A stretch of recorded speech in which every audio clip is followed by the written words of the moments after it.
Bien, doctor Rubén Virué, ¿cómo le va? Buenas noches, ¿cómo anda? Buenas noches, Daniel. Un gusto estar Bien. nuevamente en el programa. Bien, bien, ¿qué hacemos? Cuando usted dice bien, me refiero que habla de salud, digamos, no habla de lo que pasó la Salud, semana pasada, el digamos. verano, aunque no, el En- clima no es muy acogedor, pero por ¿Le lo menos. sorprendió algo usted la definición en torno al tema Misahuac o usted calculaba de que esto iba a ser realmente así? Tenía algunas referencias de terceros sobre que podía terminar de esta forma, pero me costaba creer, primero porque suponía que tanto quien era sujeto de la acusación, como la doctora Misawak, como el Poder Legislativo, particularmente la Cámara de Diputados, iba a tratar de disipar cualquier tipo de duda en orden a los eventuales temas de acusación. Por el contrario, yo me encuentro ese miércoles, mientras se desarrollaba la sesión, yo había recibido unas horas antes el texto del dictamen de la minoría de Minoría. Cambiemos, que me sorprendía sobre todo por la puntualización de determinados instrumentos públicos que determinaban que había unas diferencias, por ejemplo, en las misiones que tenía en Buenos Aires, que después terminaban en Uruguay, o otra en Mendoza, que terminaba en Chile, u otra en Formosa, que terminaba en Paraguay, y otra que era en Iguazú y terminaba en Brasil. Entonces, digo, hay informe de migración, son instrumentos públicos, lo Sí, menos que, vamos a reconocer que a mí me sorprendió que llegara tan tarde. O sea, la pregunta es por qué, digamos, porque tuvieron tiempo para... Y son gobierno, digamos, ¿no? exacto, sí, sí, sí, sí. Podrían haber... Sí, tengo entendido que llegó muy El mismo sobre día, el mismo día, el claro. mismo día. Entonces, lo razonable, y más tratándose de una situación en la cual llega sobre la hora, es que se formule la acusación y que existe una amplitud de prueba en la Cámara de Senadores, donde con el debido resguardo del derecho de defensa de la doctora Misawak se pudiera aclarar todo este tipo de situaciones. Incluso cuando me, me llama un periodista y me consulta, digo, me guío exclusivamente por el dictamen Claro. de la minoría porque no he tenido acceso ni a las actuaciones, obviamente, ni al dictamen de mayoría. El que leo después al día siguiente, por lo cual cuando hago esa declaración dejo alguna posibilidad de decir, bueno, evidentemente hay unas cuestiones que no tuve en cuenta y que el dictamen de mayoría las aclara. Cuando leo el dictamen de mayoría, se refuerza muchísimo más mi impresión primera, ¿no es cierto? Porque realmente, Sí, sí, no en ningún momento se respondió cómo era eso de absolutamente, que Misahuac estaba a la vez en una localidad de Entre Ríos, en una localidad de Uruguay o de Brasil o de España. absolutamente, eso no se Eso no se responde respondió. de ninguna manera, Ni ella incluso, tampoco lo respondió no, después en no, el no, reportaje. porque también, bueno, he visto que después el día sábado en la mañana veo por internet un reportaje en el Canal 9 donde ella refiere a algunos fallos de amparos donde muestra que estaba en uso de licencia en ese momento, con lo cual de alguna manera desvirtuaba digamos, lo que decía el dictamen de Cambiemos. Entonces dije, estamos en plena feria, me puse a revisar puntualmente todos los fallos mencionados en el dictamen de Cambiemos, a ver si tenía razón lo que decía el dictamen o si, como decía la doctora Misawak, no era que suscribió el fallo, sino que estaba en uso de licencia. Me encontré con que el 90% de los fallos citados en el dictamen de Cambiemos no están en la mesa virtual del Poder Judicial de la provincia. O sea, uno tiene Sí, sí. acceso a la parte pública, obviamente no tenía intervención en esos juicios, entonces podía ver las sentencias. Cuando ingreso, me encuentro con que no está ninguno. Había dos o tres, y los dos o tres que están, que incluso los anoté, no dicen que ejerció, o sea, no votó porque estaba en uso de licencia, sino que se abstiene. Se abstiene de votar cuando los dos primeros vocales son votos coincidentes y ya hacen mayoría, tiene la potestad el tercer vocal de abstenerse de votar. Abstenerse de votar significa que está presente en el acto, ¿no es cierto? Y que no emite voto, Mm. pero no que está ausente en uso de licencia, no es lo mismo.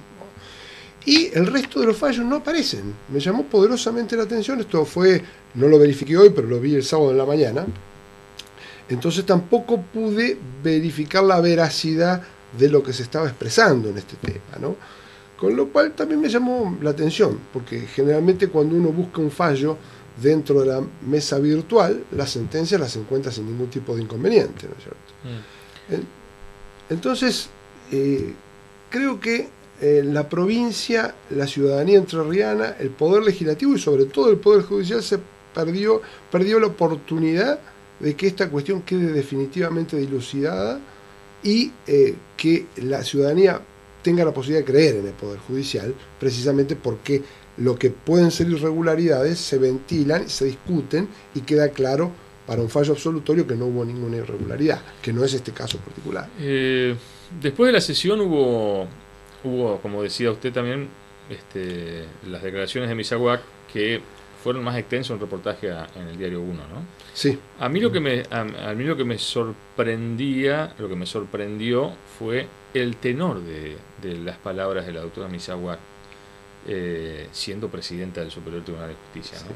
O sea, me sonó a, no voy a decir amenaza, voy a decir advertencia a los legisladores de Cambiemos, a los denunciantes, a los dirigentes críticos, a los periodistas, digamos, o sea, como diciendo, ojo que yo soy Claudia Misaguac, presidenta del Superior Tribunal de Justicia. De cualquier forma, desde mi punto de vista, el hecho de esa mención particular de que no quería dar nombres porque eventualmente podían ser justiciables, me parece que ya inhibe su futura actuación en cualquier cuestión que se ventile respecto de los legisladores o de los denunciantes, ¿no es cierto? Me parece que ya eso descalifica su actuación ulterior en cualquier causa que involucre a cualquiera de estas personas, ¿cierto? Porque es una clara advertencia de que, dice, no quiero dar los nombres, pero todos sabemos quiénes podemos estar involucrados en ese universo al que se refiere, ¿no es cierto? Sí.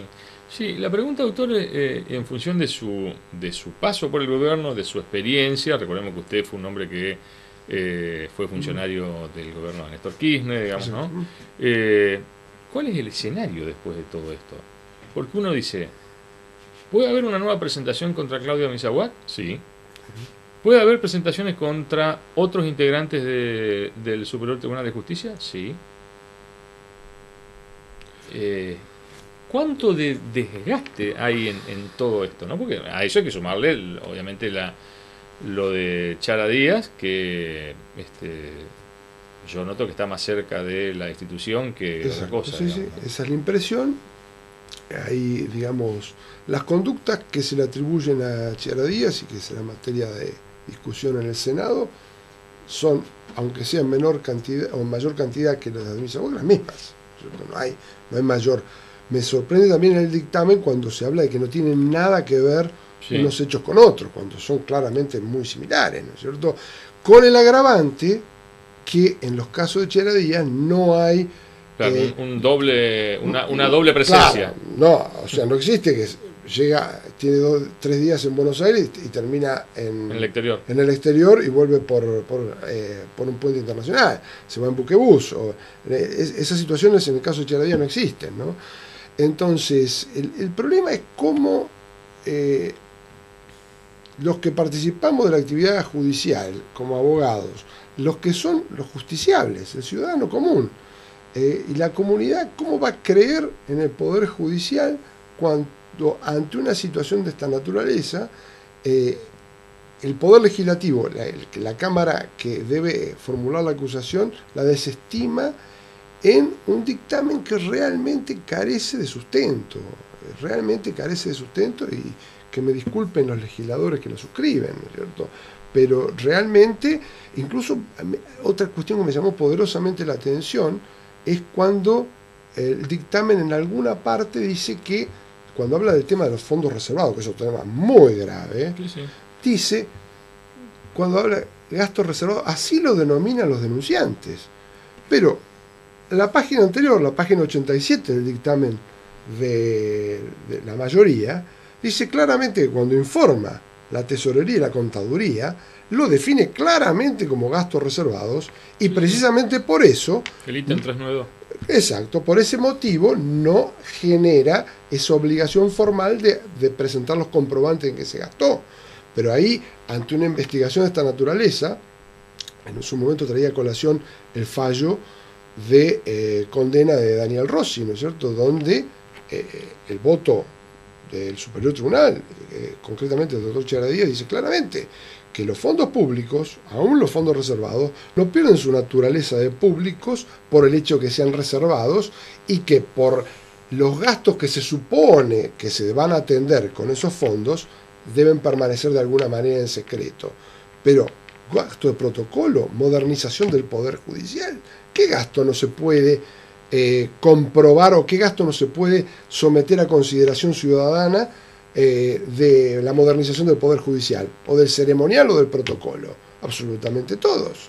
Si me dicen, estos fondos reservados atienden a situaciones, por ejemplo, investigaciones en las cuales en la jerga necesitan darle un dinero a alguien que aporta datos, que por ahí proviene del AMPA, y esos datos permiten avanzar en una investigación, obviamente no se le puede requerir factura, pero gastos de ceremonial y protocolo son perfectamente verificables. Entonces no se le puede dar un destino arbitrario. Entonces, ¿por qué cuando Daniel Rossi dice que a él le dijeron que los fondos los puede utilizar como quisiera, por qué a Daniel Rossi es ilegal que los haya utilizado para incrementar su patrimonio, y por qué es legal cuando eso lo hace el presidente del Superior Tribunal de Justicia de la provincia, que además se supone que tiene por su estudio y por su preparación y por su experiencia y por su rol, tiene que tener un muchísimo mayor cuidado, un mayor deber de diligencia con respecto al uso de esos fondos, ¿no es cierto? Si estamos hablando desde la doctora Pañeda para adelante, digamos, sí, ¿no? sí, por supuesto. Estamos hablando de los casos. Yo le insisto con el escenario, digamos, ¿no? En algún momento el doctor Emilio Martínez Garbino, ex intendente de Gualeguaychú, ex diputado nacional, él decía de la necesidad de poner en comisión a todo el Superior Tribunal de Justicia, digamos, que es tal el desgaste, digamos, que y lo que por allí Martínez Garbino lo dijo aquí hace creo que 5 o 6 meses, uno lo vio ahora, digamos, o sea, como que porque uno dice, ¿cómo se miran entre ellos, o cómo miran ellos a la sociedad, digamos, después de lo que salió, que es sin duda una parte, digamos, ¿no? Porque si hay lugar donde no se accede a información pública, es el Superior Tribunal de Justicia. Uno no sabe qué trataron en los acuerdos, cómo fue el debate, qué dijeron, qué no dijeron, más toda esta información, digamos, ¿no? Es un lugar, digamos, muy cerrado, cuando no debería ser así, ¿no? Claro.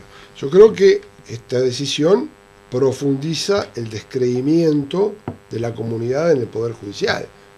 Yo creo que en eso estamos en un proceso que es decadente en este sentido.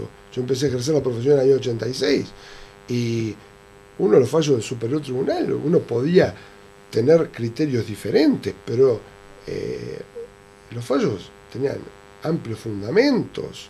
O sea, había una voluntad de los miembros del Superior Tribunal de resolver el tema conforme a derecho, ¿no es cierto? Podrá haber habido algunas cuestiones que son materia de interpretación, pero uno no desconfiaba de la forma en que se resuelve un caso, ¿no es cierto?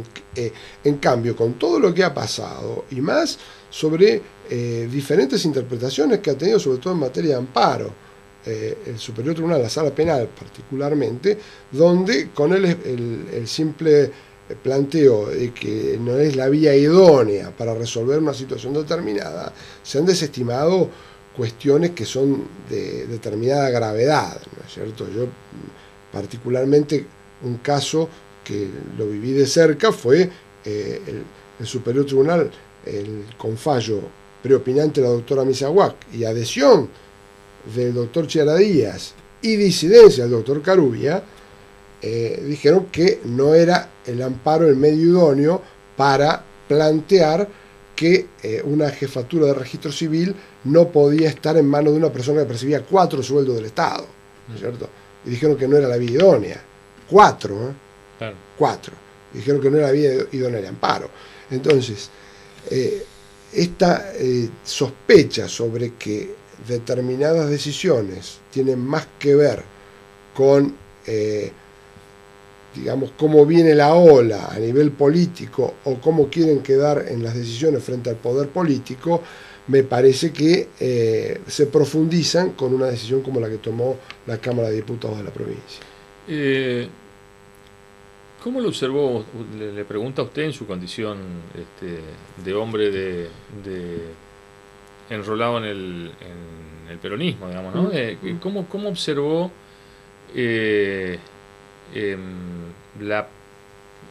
la presencia y el accionar del gobernador Bordet en todo esto, digamos? O sea, ¿está bien que se haya mantenido tan al margen? A ver, tuvo un solo pronunciamiento al inicio del proceso, por lo que yo recuerdo, donde dijo que era importante que se aclaren todas las situaciones que involucran al Poder Judicial. Si usted me dice qué es lo que hubiera preferido como hombre del justicialismo, como hombre de derecho, parece que por ahí un rol activo donde dice: yo quiero que el Superior Tribunal de Justicia quede despojado de cualquier tipo de sospecha, entonces que se profundice todo tipo de investigaciones. Capaz que hubiera sido lo deseable, ¿no es cierto? Pero bueno, los temperamentos de cada persona definen conductas en momentos determinados y evidentemente no ha sido el rol que pretendió jugar el gobernador Bordet en esto, ¿no? Hay que rever cuestiones en torno a integración de la Comisión de Juicio Político, porque hay un planteo muy interesante que hace el colega Serruels sobre la cuestión ética, ¿no? Porque yo creo que tiene mucha razón, digamos, o sea, todo aquel legislador imputado en causas judiciales y no puede estar viendo el accionar de la presidenta del Superior Tribunal, claro, enjuiciada por diferentes hechos, porque también es un mensaje, digamos, ¿no? O sea, cualquiera puede llegar a suponer, claro, que este voto desestimatorio puede tener como contraprestación a futuro un voto absolutorio en el caso de alguna... No sé si es absolutorio, pero también es un mensaje para los fiscales, digamos, para el procurador, digamos, ¿no? Absolutamente. Es decir, bueno, que donde... Pero estamos hablando de conductas éticas y uno primero que aprende cuando va a la facultad, la ética es un reproche que se hace uno hacia adentro, ¿no es cierto? Hacia la conducta personal de cada uno. Entonces, creo que ahí podría haber surgido alguna posibilidad de decir, bueno, si estoy sometido a una investigación que tiene determinado sustento por el avance de esa investigación, no parece razonable que yo tenga que emitir un dictamen y máxime cuando podrían resolver con el resto de los integrantes de la Cámara, ¿no es cierto? ¿No? Había un importante, no nos olvidemos que para aceptar la acusación necesitaban 2/3, ¿no es cierto? Entonces, pero es una cuestión que cada uno, las causales de excusación en cada tema van al margen de las cuestiones objetivas, por ahí van también en el grado de convicción que puede tener uno sobre la independencia de criterio en determinadas situaciones, ¿no es cierto? Entonces, es un reproche ético que por ahí no tiene una consagración legislativa muy clara en nuestro ordenamiento provincial, ¿no es cierto?